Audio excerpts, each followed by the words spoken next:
이번에 이제 뭐 바닥에서 올라온다라고 하면 그러면 앞으로 주가가 계속 오를 거냐? 그거 아니다라고 하는 반등을 하는 것도 일정하게 한계가 있다라고 생각을 해야 되고 모든 주식들이 그 좋은 회사이기 때문에 다 좋은 주식이다 이렇게 생각하지 말라. 그 기간 동안에 채권 이자만 받는 걸로 따져보더라도 거의 1000%가 넘어요. 정말요? 예. 센터장님, 또 이게 안 여쭤볼 수가 없는 게, 또 우리나라 하면 반도체고 많은 분들이 갖고 있는 게 삼성전자잖아요.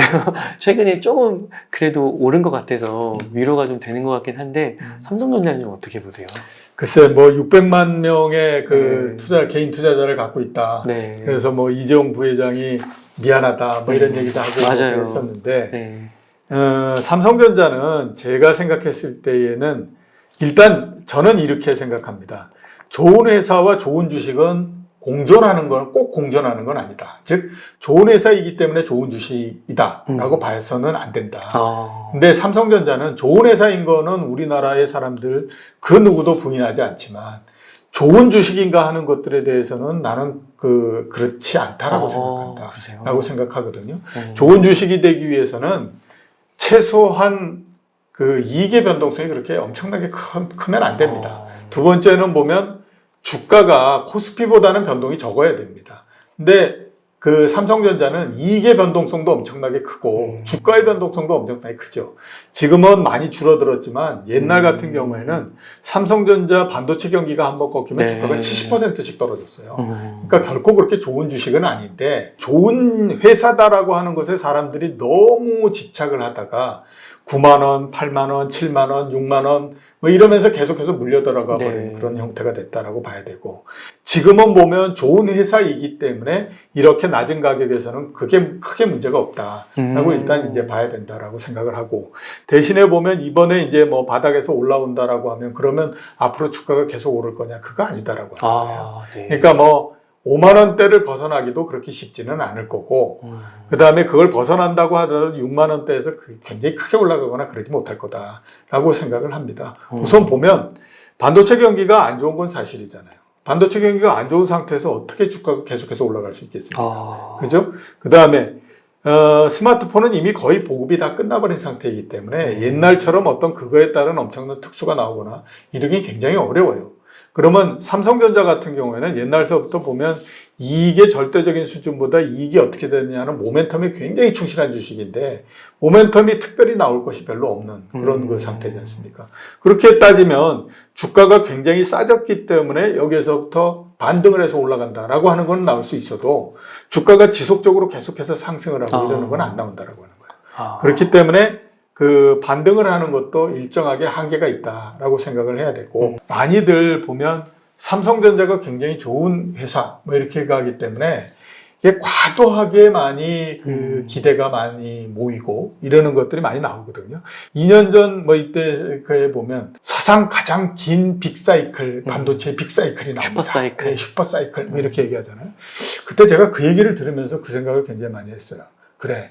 애널리스트들이 그렇게 얘기를 하니 내가 거기에 전문가가 아니니까 업종이 앞으로 어떻게 될 거고 업황이 어떻게 될 거다라고 하는 걸 가지고 당신들이 일일이 반박하는 거는 내가 어렵다. 그건 내가 실력이 안 되니까 어렵지만 나는 주가를 계속 봐온 사람인데 이렇게 한번 생각해 보자. 진짜로 당신들이 얘기하는 것처럼 반도체 슈퍼사이클이 사상 가장 긴 그게 온다라고 하면 왜 주가가 지금 이 모양이냐. 그래서 왜 8만 원에서 벌벌벌벌 매고 있고 그러다가 7만 원으로 떨어지고 이렇게 가냐. 그러면 가격이라고 하는 것이 갖는 신호가 그렇게 당신들이 얘기하는 것처럼 이거를 반영하지 않고 이렇게 하겠느냐. 내가 여태까지 경험했던 걸로는 그런 경우는 없다. 당신들이 얘기하는 것들이 맞다라고 하면 이미 주가는 상당히 올라가는 형태일 텐데 이렇게 벌벌 맨다라고 하는 거는 당신들의 의견이 틀렸던지 아니면 진짜로 반영을 못하고 있는 거든지 그럴 텐데 내 생각으로는 당신들의 의견이 틀린 것 같다. 그랬는데 지금 보면 이제 막 절절절절 매가지고 그래서 지금은 보면 반도체 애널리스트들이 다 코 빼고 해서 언제 좋아질지 잘 모르겠고요. 뭐 이런 얘기하고 있잖아요. 그것 또한 제가 봤을 때 참 당신들은 하나만 보고 둘은 잘 모르는 것 같다. 이런 생각을 하는 거죠. 지금에서 용감해져야지 아니 왜 용감하지 않아야 될 때는 용감하다가 지금에서 다 그래가지고 글쎄 잘 모르겠는데요 어떻게 되는지 뭐 이렇게 얘기하면 그러면 당신들이 모르면 누구한테 얘기를 하며 누구 얘기 그래서 할 거냐 이 얘기 그걸 하는 거죠. 와, 그러면은 그 삼성전자가 그 파운드리나 로봇에서 조금 미래의 경쟁력을 발견하기까지는 좀 시간이 더 필요하다라고 보시는 건가요? 예, 그렇죠. 상당히 시간이 필요할 걸로 그렇게 보기 때문에 지금에서는 그렇게 크게 올라가는 거 이런 것보다는 그냥 5만 원대의 초반에서 뭐 5만 1천 원에서 사게 되면 5만 원대 후반, 5만 9천 원 뭐 이런 정도에서 팔고 이렇게 할 수 있는 기회는 계속해서 제공해주는 주식 이런 정도로서 봐야지 야 이거 올라가서 말이야 6만 원 되고 7만 원 되고 이렇게 간다 이거 그렇게 생각하지 말라는 거예요. 그러니까 모든 주식들을 내가 이 회사가 좋은 회사다라고 하는 거는 인정을 한다고 하더라도 모든 주식들이 그 좋은 회사이기 때문에 다 좋은 주식이다 이렇게 생각하지 말라 이렇게 가는 거죠. 그러니까 이 반도체 산업이 그 경기 민감주, 경기 순환주 뭐 이렇게 사이클을 그린다고 하잖아요. 그러면 지금 거의 한 1년 6개월 거의 2년 가까이 떨어졌는데 앞으로 2년 동안 좀 2, 3년을 뒤를 보고 투자를 한다 했을 때는 아까 말씀하신 뭐 7만 원, 8만 원 이렇게는 좀 볼 수 있는 가능성이 있을까요? 그 뭐 업황 경기가 좋아져서 한번 이제 그 턴을 크게 하고 그러면 그 정도까지는 올라갈 수 있다. 좀 길게 봐야 되는 거군요. 예. 네. 그 다음에 센터장님, 저희 채널에 좀 주 시청자분들이요, 연령이 좀 40대에서 60대 분들이 많으시더라고요. 그래서 좀 노후 관련해서 좀 여쭙고 싶은데, 어떻게 좀 준비하면 좋을지 좀 가이드라인 같은 걸 좀 잡아주실 수 있으실까요? 증권회사에 들어와서 증권회사를 그만둘 때까지 계속 주식을 연구하고 했었는데요. 네. 저는 제 개인적으로는 주식을 하거나 이러는 경우는 거의 별로 없습니다. 물론 이제 직업적인 윤리도 있고, 하지만 뭐 그거보다 큰 부분들은 나하고 주식은 잘 안 맞는 것 같아요. 그래요? 32년 동안 하셨는데. 네, 그렇죠. 그러니까 그렇게 말씀하시면. 주식을 갖고 있다가 주가가 떨어진다라고 하더라도 내가 마음이 편하다라고 하면 그건 할 수가 있는 건데, 그게 아니고 그 한다라고 하면 일상생활이 주식 때문에 이렇게 뭐 아무튼 좀 좀 변화를 할 수가 있잖아요. 네. 그리고 어떻게 됐든지 아무튼 주가 때문에 내가 뭐 신경 쓰이고 뭐 이렇게 하니까 그렇게 되니까 그래서 저는 그한데 그 대신에 저는 많은 쪽을 어떻게 하냐면 채권 쪽에 굉장히 저는 그 오리엔트에서 이게 참 채권은 괜찮은 것 같은데 왜 사람들이 이거를 이렇게 아무런 신경을 안 쓸까 이런 생각을 많이 하거든요. 특히 앞에서 말씀하셨던 것처럼 40대에서 60대, 뭐 50대 이렇게 가게 되면 자 만약에 사람이 회사를 그만두고 은퇴를 한다라고 하면 제일 바라는 게 뭐겠습니까? 제가 생각했을 땐 이걸 제일 많이 바랄 거거든요. 내가 회사를 다닐 때처럼 매달 어느 정도씩 일정하게 어느 정도씩의 현금흐름이 있으면 좋겠다라고 하는 생각을 굉장히 많이 하잖아요. 그렇기 때문에 많이 하는 것이 연금이잖아요. 국민연금이나 이런 거 했을 때 시간이 지나면 나한테 일정하게 매달마다 현금흐름이 생기니까 그래서 그거 하는 거잖아요. 네. 채권을 그렇게 해가지고 현금흐름을 만들면 된다라고 하는 거예요. 그래서 회사채나 이런 것들을 쭉 가게 되면 이게 분기에 한 번씩 이자가 나오기 때문에 1월달, 2월달, 3월달 이자가 나오는 걸로 가지고 만들게 되면 1년 내내 계속해서 돌아가면서 매달마다 일정하게 어느 정도씩의 이자가 발생하고 나한테 현금 흐름이 만들어지고 이렇게 가는 거거든요. 만약에 그런 형태로서 일정하게 어느 정도의 현금 흐름이 만들어질 수 있는 그 구조를 만들게 되면 그 다음에는 세상에서 내가 무서운 게 없죠. 왜냐하면 나는 아무튼 일정하게 어느 정도의 돈을 내가 죽을 때까지 계속해서 받을 수 있는 구조다라고 생각하면 그게 뭐가 그렇게 세상이 무서워지겠습니까? 그러니까 그렇게 생각하면 세상이 굉장히 편한 거예요. 자, 근데 이제 많이들 얘기하는 게 뭐냐면 채권은 어렵기 때문에 못한다. 그 다음에 또 돈이 많이 들어가야 되기 때문에 못한다. 이런 것과 함께 또 하나는 뭐냐면 그거 갑갑해서 어떻게 하고 있니? 1년에 뭐 몇 % 이자 받자고 그 짓을 하냐? 그 주식 한번 오르면 말이야 이게 하루 내에 오르는 거 가지고 몇 년 동안에 이자 받을 수 있는 거 다 받을 수 있어. 그러니까 이게 뭐 한번 화끈하게 해야지. 그거 갑갑해서 어떻게 해? 이런 얘기 하잖아요. 자, 그러면 우리 한번 생각해 볼 필요가 있습니다. 주가가 작년도 재작년처럼 막 올라가고 할 때는 그렇게 됐을 수 있어요. 근데 오랜 시간 동안 한번 생각을 해보죠. 2011년서부터 한번 생각을 해볼까요? 그때서부터 증권회사들을 중심으로 해서 많이 했던 얘기가 뭐냐면 이제 금리가 너무 낮아졌기 때문에 우리나라에서 저축의 시대는 끝났습니다. 투자의 시대입니다. 이런 얘기 했어요. 그러면서 주식 투자해야 되고 뭐 이런 얘기 많이 했습니다. 그때 주가가 얼마였냐면 2100포인트 정도였거든요. 네. 지금 주가가 얼마입니까? 2300포인트? 네. 뭐 이런 정도잖아요. 그러면 그쵸. 10몇 년이 지났는데 맞아요. 그 주식을 가지고 팔지 않고 해서 주가가 올라간 거를 따지면 10%가 안 되는 거예요. 그러면 한 1년에 주가가 상승했던 거는 1%가 안 되는 거예요. 1% 안 되는 거죠. 네. 근데 2011년도에 A급 회사채가 그때 금리가 7% 이렇게 됐었거든요. 그리고 낮아졌다라고 하더라도 한 3% 정도 됐었어요. 지금은 보면 한 5.5% 뭐 이렇게 되거든요. 그거 한번 따져보면요.